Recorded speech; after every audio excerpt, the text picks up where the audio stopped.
ઈડર નગરપાલિકા ફરી એકવાર વિવાદોના ઘેરામાં આવી છે. ભ્રષ્ટાચારના આરોપો વચ્ચે નગરપાલિકાના સત્તાધીશો દ્વારા પોતાની સત્તાનો દુરુપયોગ કરી ભોયવાડા અને પરમારવાસમાં પાણી પુરવઠો બંધ કરી દેવામાં આવ્યો છે, જેને લઈને સ્થાનિકોમાં ભારે રોષ જોવા મળી રહ્યો છે.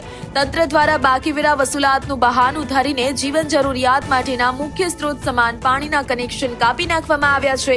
આ મામલે સ્થાનિકોનો આક્ષેપ છે કે સરકારના આવા કોઈ આદેશ ન હોવા છતાં વહીવટદાર શાસનમાં સરકારી બાબુઓ મનસ્વી રીતે વર્તી રહ્યા છે, જ્યારે ચીફ ઓફિસર જયમીન ચૌધરી પોતાના મનસ્વી નિયમો લાગુ કરતા હોવાનો આક્ષેપ સ્થાનિકોએ લગાવ્યો છે.